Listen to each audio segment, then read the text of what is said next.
Sarvopanishad Gavo Dogda Gopalanandana Parthavatsa Sudhir Bhokta Dugdam Gitamritam Mahal.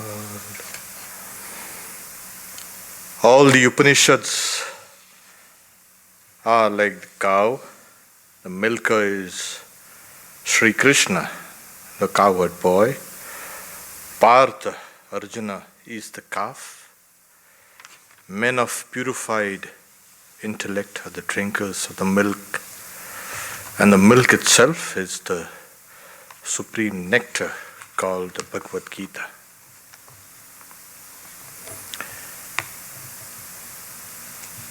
Second chapter, we are on the 16th verse. This book has the page number 134.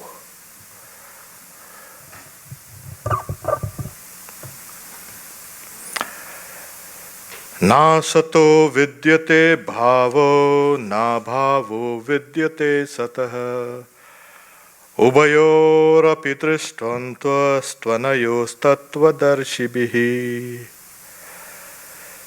The unreal has no existence.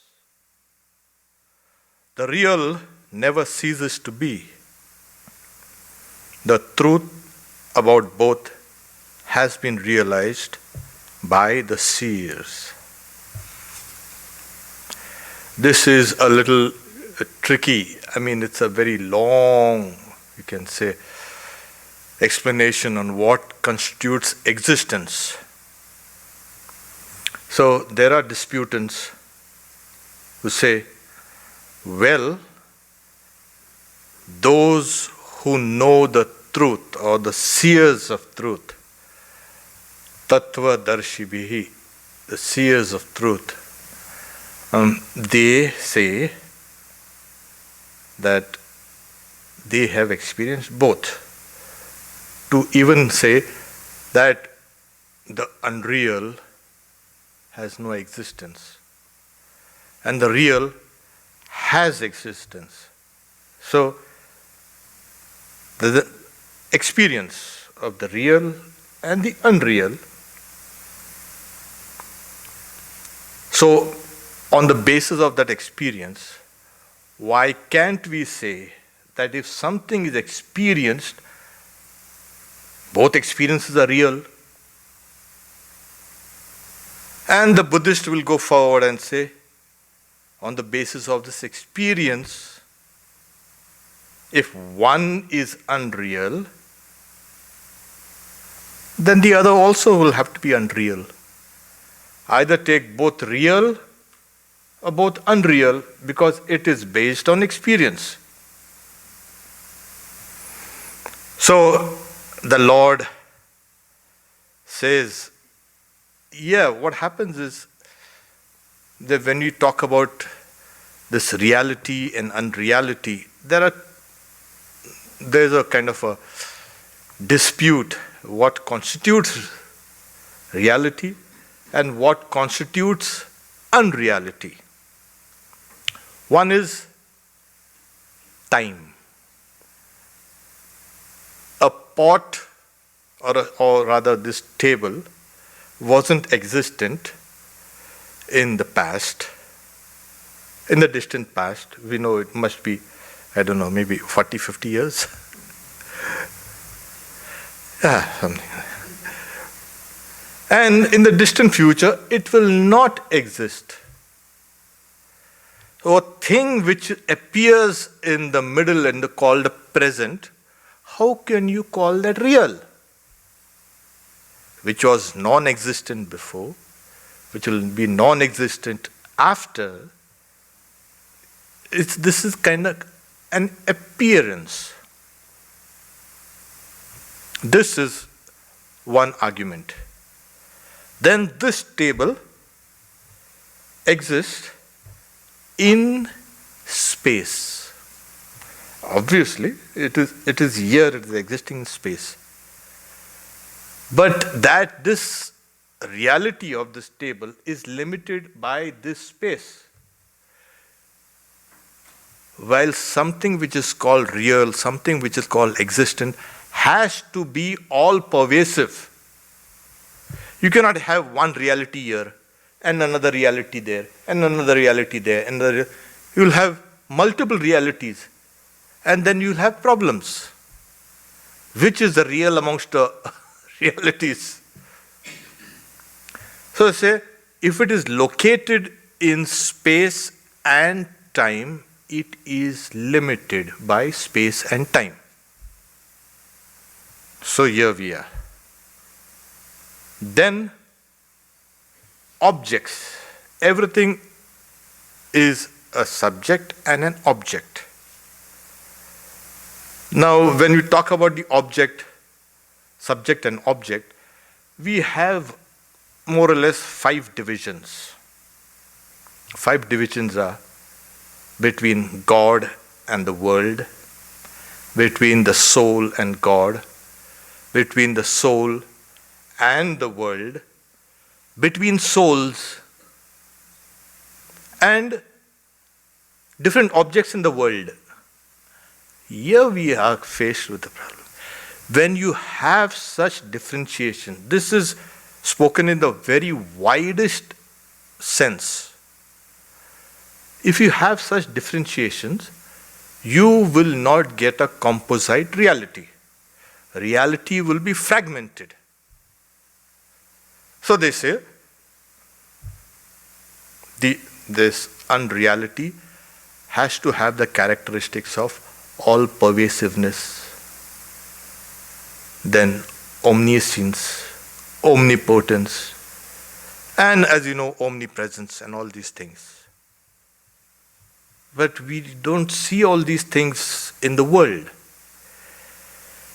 Yeah, for thousands of years, people thought the world was flat. Perfectly okay. But that is the opinion of what is really there. It's a belief. That's the reason why they say, when you say, I believe, it implies you do not know properly.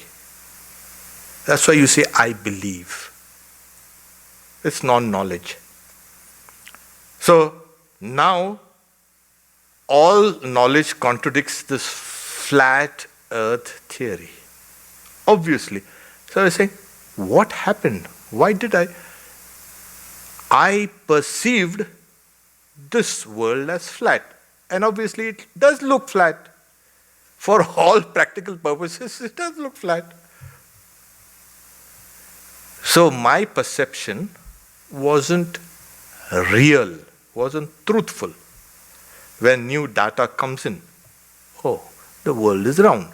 Okay, fine. So I changed my opinion about it. So these seers of truth, what they did was, they studied things and they found that there is one order of reality which is called existence. And the other order of reality is a kind of an appearance, relative, and they have a perception called, like I normally give an example of, you see the sun rise and the sun set. There is no such thing as the sun rising and the sun setting. Obviously. But we do see it's an experience. So the Vedantins call it the pratibhasika. It's an appearance. Your senses apprehend this rising of the sun and setting of the sun. And besides hundreds of things in life, we go through a kind of an reality which is giving a kind of appearance. It's not real. Then there is something called a relative reality, Vyavaharika. That is, we are dealing now, but it's not going to be there forever and ever and ever and ever. It's non-eternal. It's relative, and this relativity has been demonstrated in our day-to-day lives. We see a person and say, oh, it's like this person. But that person is not like that. It's just a kind of a relative reading. I see a person and I try to get a picture. Oh, this person is like this. That person may not be like this. She is a father, she is a mother, she is a daughter, she is a wife, she is a grandmother. She is hundreds of things, and you have limited yourself to only understanding this. This person is this. No. Your knowledge is relative knowledge. You have to bring in all the other aspects of that person. Similarly, this world also is like this. Today it's here. We had these trees, and tomorrow we don't have the trees. Tomorrow we have this building. We won't have this building. Things are constantly transforming. So reality is that which does not change in time or space or by other objects. It's unchanging. So we say, okay, this we see for us is real. This world is real. But we also have an idea, yes, and heaven also is real. That's another order of reality we have heard about. So the Vedantins say, wherever there is name and form, it has arisen in time and it will dissolve in time. It may be eons, it may be millions and billions, but there will come a time when something that has given rise to a form, that form will disintegrate. And the moment you have a form, you are limiting that reality. So, you say, the unreal has no existence. In the sense of it has no absolute permanent existence. It is there. We will see the sunrise, we will see the sunset, we will see color out there, we will have wrong knowledge which will be contradicted after a while with some higher knowledge. So we are experiencing this reality. It's a relative reality. That's the reason. The real never ceases to be. The real, there is no destruction. There is no end to it. Whatever has a beginning will have an end. So if you say heaven had a beginning, if it has a beginning, it will have an end. Because what laws of logic apply here apply all over the universe. The laws of physics are applicable everywhere. Otherwise, they will not be called laws of physics or any generalized laws. So they're saying the truth about both has been realized by the seers. They have seen this reality as substantial and the other reality as insubstantial. So at one point of time, saying, how does it happen? Oh, we are itself a mixture of reality and unreality. So many years have passed. So many things have been experienced. Our own life seems so unreal. All the struggles and all the joys and all the pains seem so unreal. At the same time, there's something that says, no, it's me who have lived, but I've forgotten many things. So it is in our intellect. There is a contradiction between that reality and unreality. We call things, oh, it's so beautiful. And after a few years, that thing becomes so despicable. I don't want to see that thing again, ever again. But you said it was so beautiful. Yes, I wasn't, you can say, clear-headed. I was deluded. There you are. It's just your intellect that's jumping between these two poles of reality and unreality, jumping here. We give things life and what we like, and then we withdraw that life from those things and say, take it away, I don't want it. So this contradiction is not in the external world alone. The contradiction is in our mind. That's why it's called a sad-buddhi and a sad-buddhi. That intelligence which seeks truth or existence is to be cultivated. Sri Ramakrishna says, a crow thinks it's very clever. And it is. Crows are very clever. But you see what it eats? Scraps, and it goes down to all these garbage bins, and there you are. If it was so intelligent, it wouldn't have been doing that. It would have been going in some kind of restaurant. And there's something called this sad-buddhi, the intelligence which seeks to know reality, is that which leads us to God, because it is a truth seeker. That's why spiritual practitioners have to cultivate this intelligence. It's nothing to do with IQ, nothing to do with all these things. It's just that we can see through our own contradictions. And that gives us a kind of a anchor. Yes. You know, in spiritual practices, the aspirants are told, don't believe in your mind. What?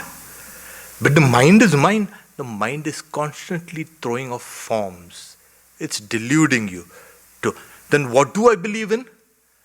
Believe in the words of the scriptures, believe in the words of the guru, believe in the words of the elders.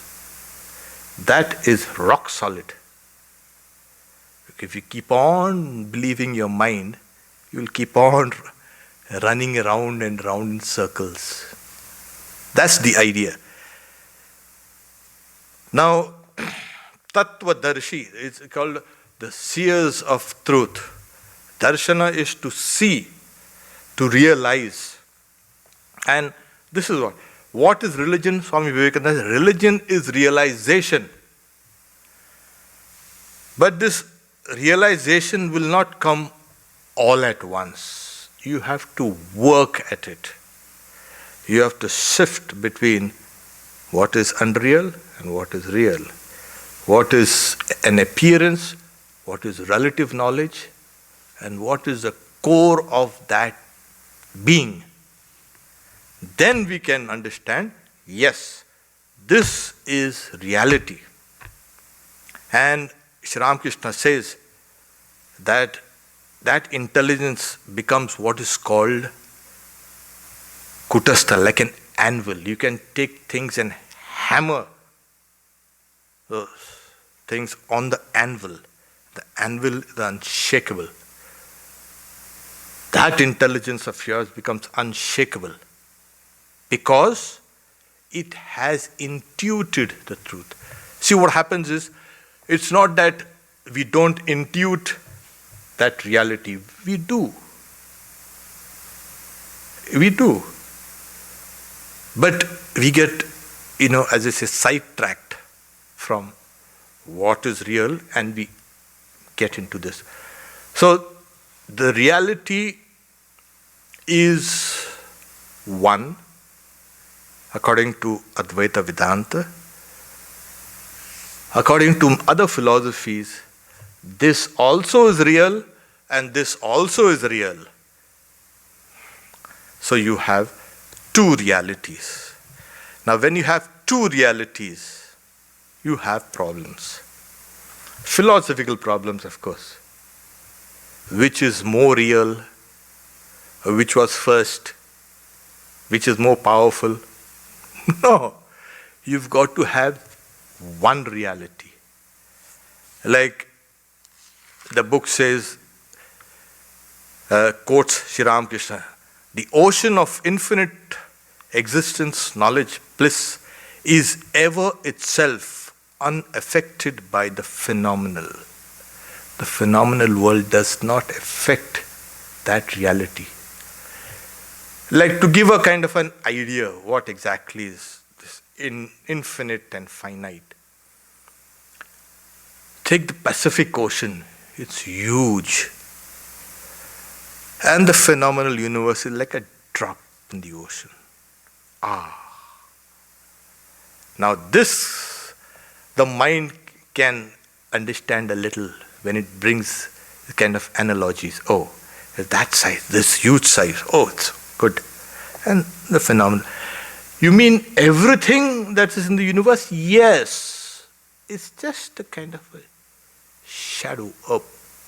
That's the reason why they said, Sindhu me bindu, bindu me sindhu. That is, you have the whole ocean and a drop of that ocean.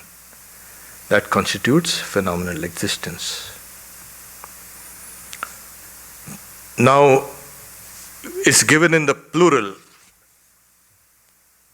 darshibihi. That is, we have a long line of seekers who have experienced this.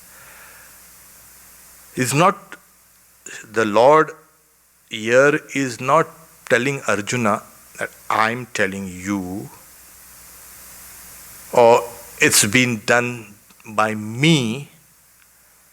It has been a kind of a traditional knowledge that people have realized. And that is the strength in every teaching. It has been realized by a long line of illustrious gurus that both have been understood. And both their natures have been understood, and this is the unreal has no existence and the real never ceases to be. Now, the contradiction is not just in our intellect, in our own souls. It's like we have this yin and yang in Taoism. One thing turns the yin and then gives rise to the yang, yang turns and gives rise to the yin. We are constantly moving around in this kind of circle. We need to cut through the unreality and discard it. What has made the unreal appear as real to us? It is our desires, our wishes, and all these things. We cling to that and say, this is real. There is no doubt this is real. Why? You. But then those seekers of truth have discovered something different from what you have imputed as reality. So finally it is an experience, and an experience which has been replicated down the ages and which can be replicated by you also. You can see there was a big dispute in the early days of Christianity. What is the nature of Christ? Half human, half divine? Maybe a little fully divine or fully human with the idea of divinity? And there were long disputations. What is the nature of Christ? And then an old monk, one of the desert fathers, he had lived for many years in the desert. He couldn't understand the dialect. I mean, he had lived so long in the desert, language had changed. He couldn't carry, but he asked his assistant, what are they discussing about? They're discussing about the divinity, whether it's half or no, or 3/4, 1/4. Oh, he stood up, banged his staff on the floor and said, I have seen God. I have seen Jesus. And all disputations froze. What do you say in front of a person who says, I have seen him? There. So, at one point of time, all our disputations will cease. When I have seen this. Swami Vivekananda gives the example. Suppose a person has seen a country and another person comes and tries his utmost to convince him that he has not been to that country. What will that person say? He'll smile, okay, fine. You keep on trying to dissuade me from my experience. I have experienced that.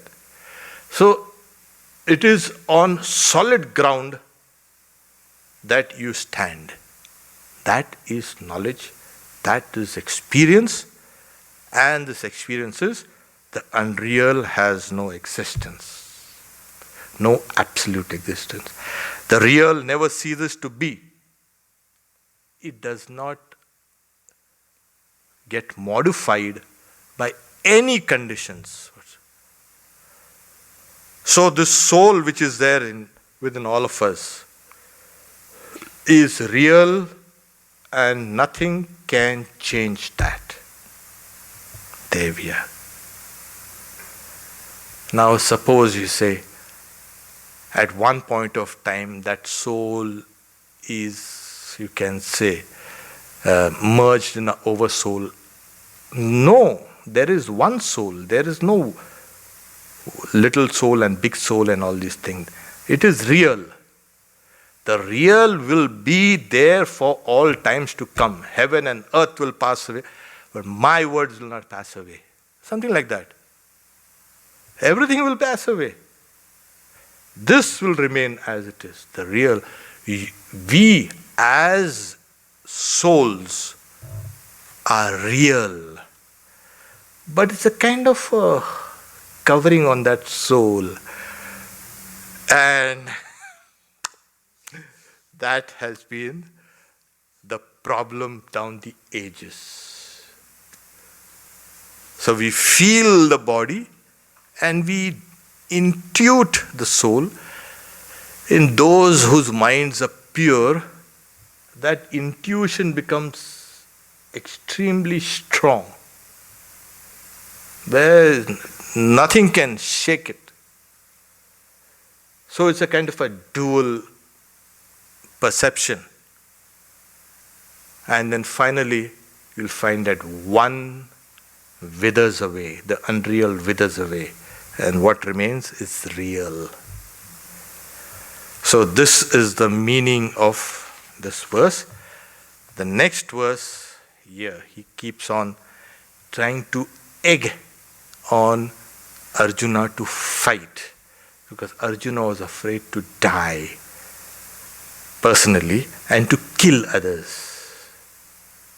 Now he's trying to convince Arjuna, you don't have to worry. That existence is indestructible. So this is a verse here. Know that to be verily indestructible, by which all this is pervaded.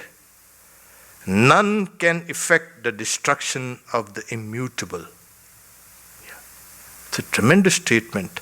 Avinashitu tad vidhi yena sarvamidam tatam. Vinasham avyayasyasya nakaschit kartumarhasi. None can effect the destruction of the immutable, not even God. God says, I will destroy his soul. You can't do that.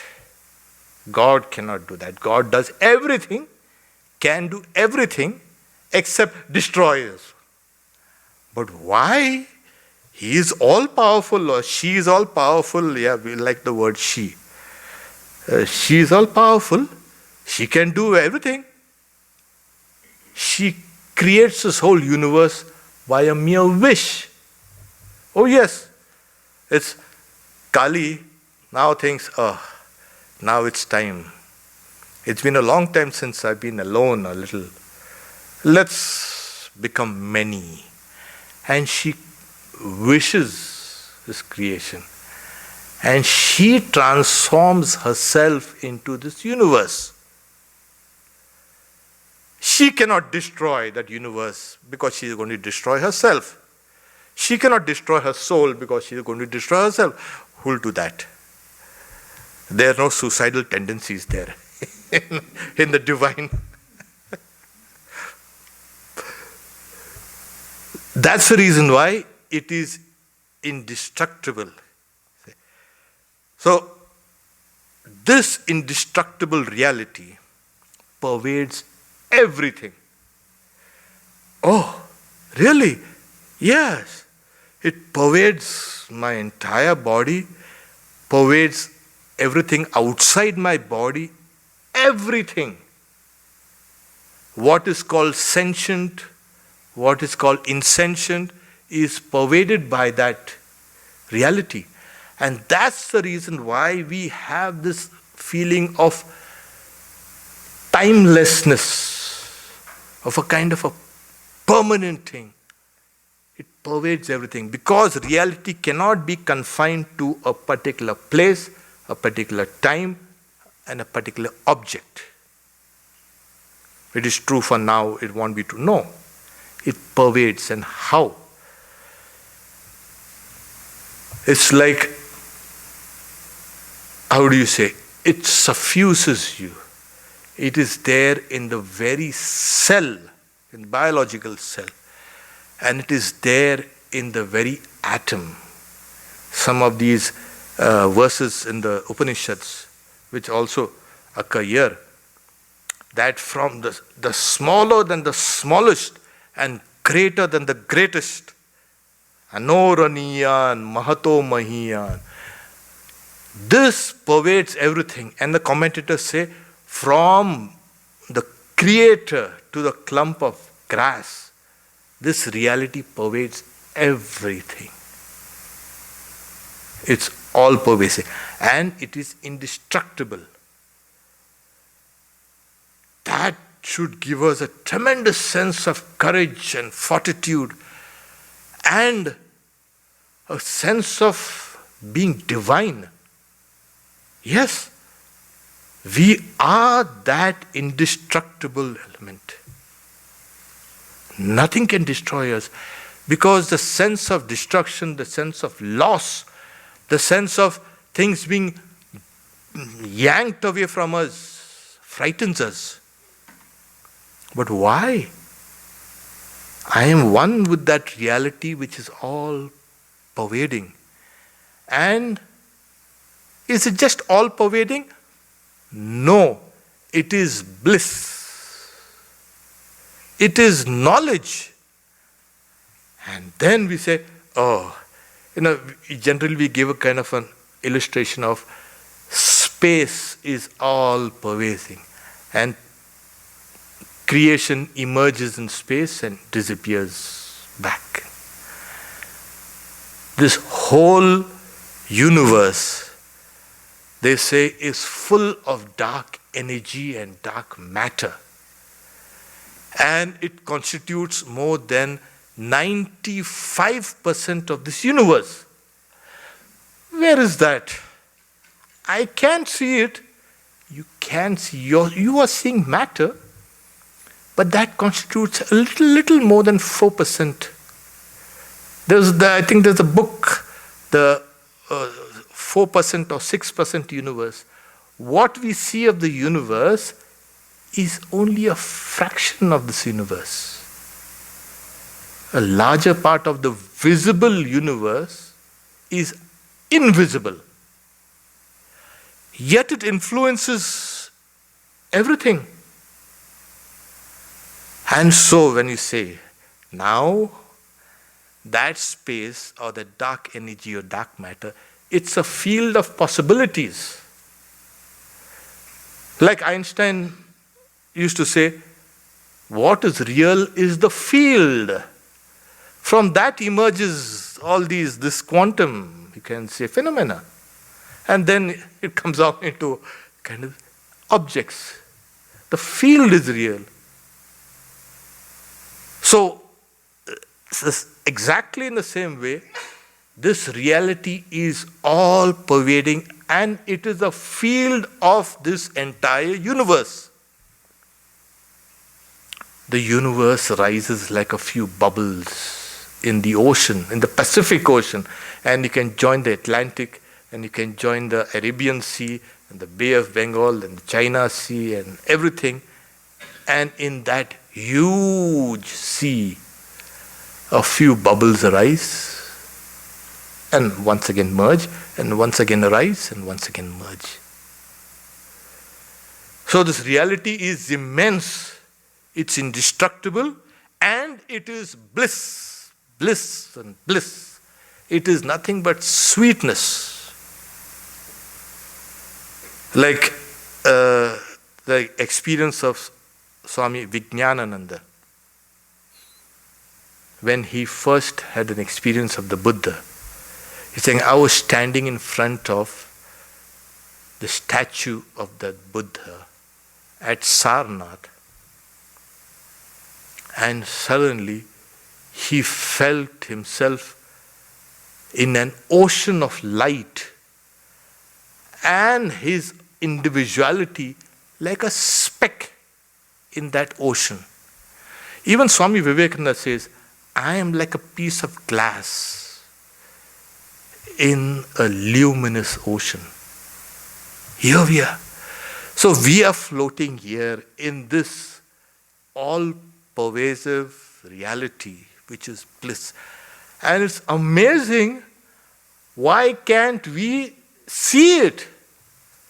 In fact, Vivekananda, in one of his San Francisco lectures, he's saying, how long does it take you to realize? A blink of an eye? That much time? But why don't we see it? That is called Maya. We have diverted our attention away from the reality and think it's perishable, and we are losing it. We are howling, shouting, living, praying, working, while that reality is waiting for us, and which is our real nature. So that's the reason why he's saying, know that to be verily indestructible, by which all this is pervaded. All this is pervaded. None can effect the destruction of the immutable. And the author of this commentary says that while Sri Ramakrishna's parable, while instructing the disciples, the Guru raises two things: the reality and the shadow. And then he shows the shadow flickers, disappears. Reality is one. When Sri Ramakrishna, he goes to Benares, there was a very great sage. His name was Trailanga Swami. Actually, it was Telanga Swami, and it became Trailanga Swami. But he was considered a kind of an embodiment of Shiva. Sri Ramakrishna asked him, tell me about the reality. Is reality one or two? And he had taken the vow of silence. So Trailinga Swami just raises a hand.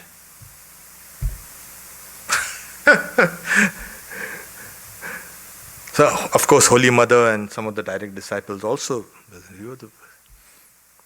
So here we are. Reality is that one indestructible, you can say, existence, which is not, you can say, delimited by time or space, and that reality is within us. Amazing. It is everywhere. You cannot say there is a place where it does not exist. Then it will be non-existent. It is existing everywhere. So, like I said, none can effect the destruction of the immutable. It is immutable. The very nature, it's not subject to change at all. So, the next verse is, now he is coming down to the level of Arjuna, gradually. So from the high philosophy he comes down, and then once again he goes up, and then he wants to explain to Arjuna the reality from various standpoints, so that somewhere a flash will occur in the understanding of Arjuna. And it's always with us also. We may give a line of argument which might not be very appealing to many people, but we may take another line of argument and that appeals. Oh yes, yes. So, from various standpoints, Sri Krishna is trying to explain to Arjuna. Why is he dull? No, not very dull, but Sri Krishna had us also in mind.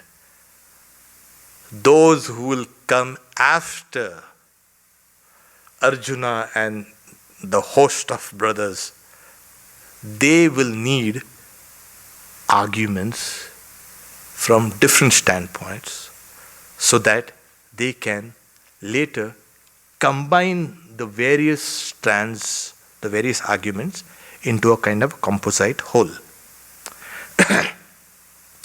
Because truth cannot be contradicted. If it gets contradicted, it's not truth anymore.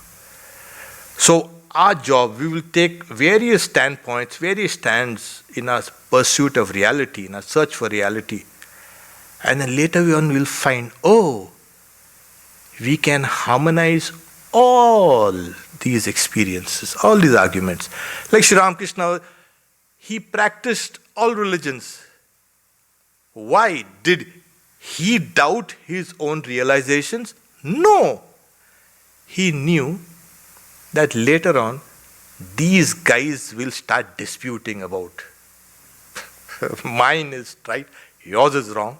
So, he approached that reality through various religious paths and found they are all worshipping that same God. And then everything falls into place. Oh, wow, there it is. You don't need arguments anymore. You have direct experiences. And that's the reason why when Sri Ramakrishna used to mix around with worshippers of the Divine Mother, they all felt that he is one of us.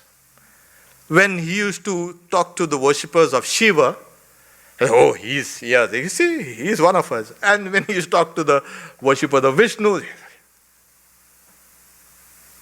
his personality was complete. And that's the reason why everybody felt identified. We too, at one point of time, we are uncomfortable with certain paths of truths. We get hurt. Later on, you'll find that we can harmonize our hurt, our angst, you can say doubts, and it was there staring at me all the time. There, it becomes complete. Here, he says, these bodies of the indweller, now he's talking about the nature of the indweller, who is eternal, indestructible, and immeasurable, are said to have an end.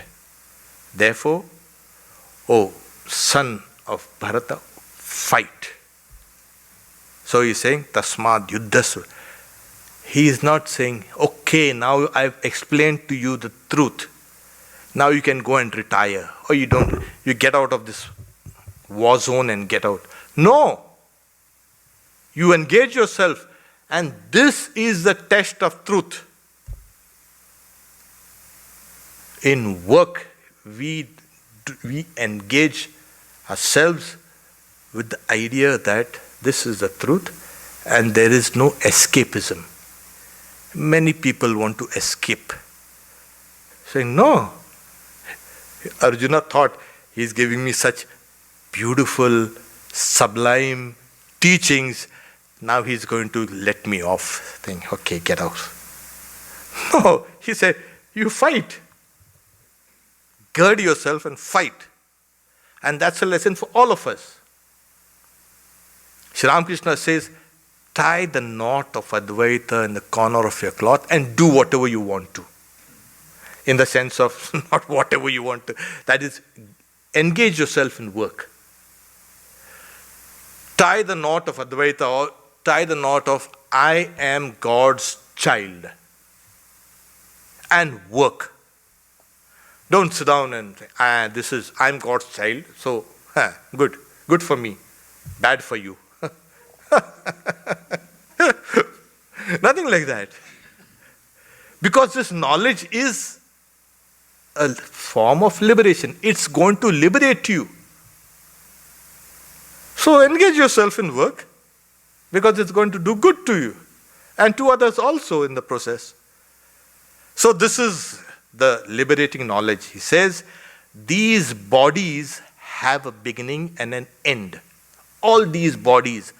He sees a vast array of these armies, both facing each other, ready to battle.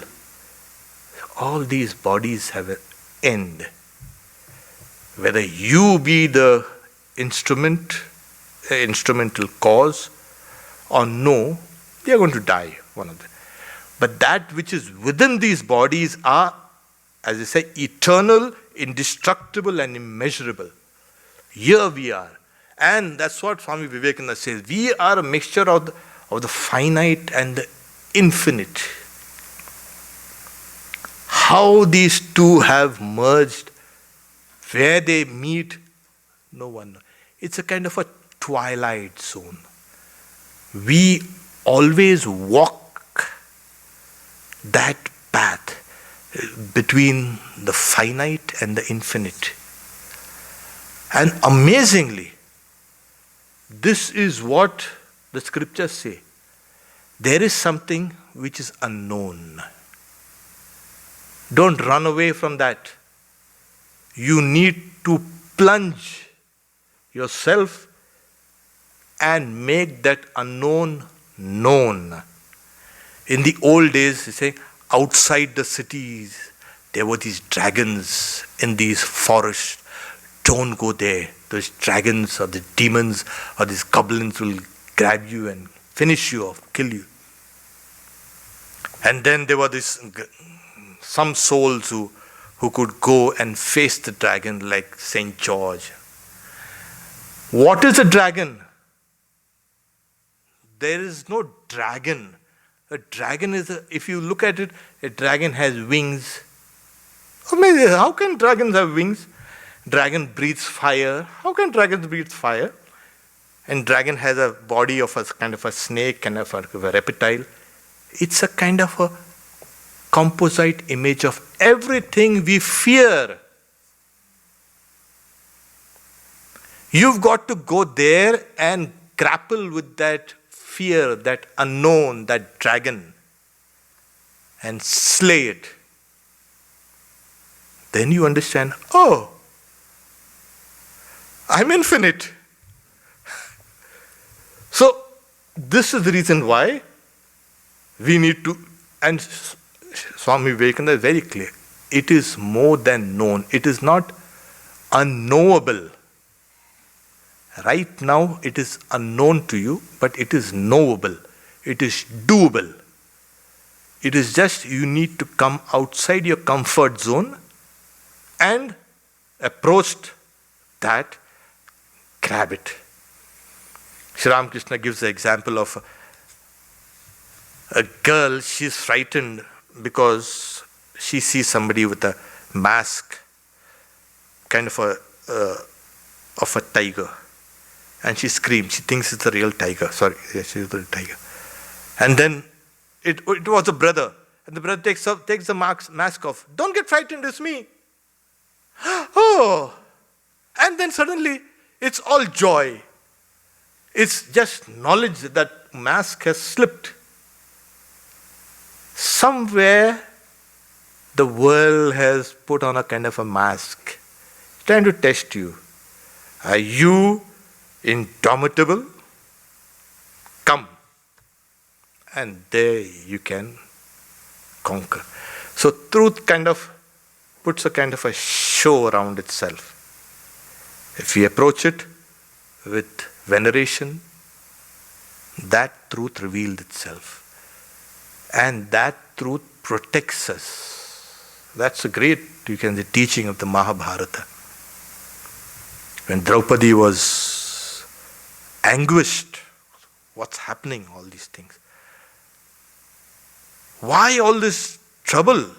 These brothers were the most virtuous amongst the whole family, and they are suffering endless trouble. And during the last days, when Draupadi asked Yudhishthira, the greatest of the brothers, you were devoted to truth and to God, but your life was one long sequence of suffering. So he says, behold the Himalayas, my queen, he says. How beautiful they are. They do not give me anything, but my nature is to worship the sublime, the beautiful. So when you worship the sublime, the beautiful, that truth, that God, there is no question of bargaining. What do I get out of it? Nothing. But that truth protects you. That is one of the themes in the Upanishad. That truth itself will triumph in the very end. In the Indian, you can say, symbol, there's a kind of a symbol of a pillar of the Emperor Ashoka with a lion, 4 lions on a pillar standing. It's Ashoka Stamba, a long pillar, and there the words of the Upanishad, Satyameva Jayate. Truth alone triumphs, nanritam, not untruth. Truth is the path to the gods. Here, if we have that intellect which seeks truth, called a Sadbuddhi, then that very intellect, or that very truth will protect you. Yes, the truthful person is protected by that very truth. That God of truth itself will. Yeah. So, it's always, there was Latu Maharaj, Swami Adbhutananda, one day, Sri Ramakrishna is looking for him. Where is this boy?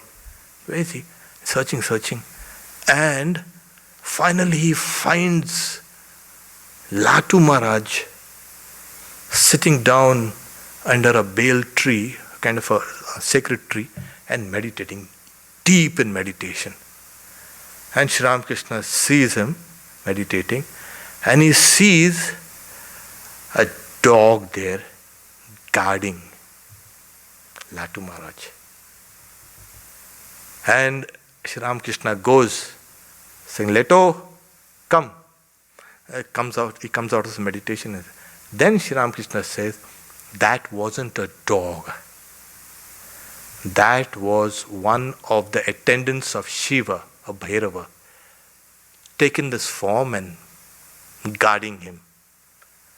So when we worship and pray to God, God protects us. God protects the devotees. Those who are devoted to truth, they are protected. And that should always be remembered. Am I alone? What's there for me? Nothing. That truth is with you. And then finally we become that truth.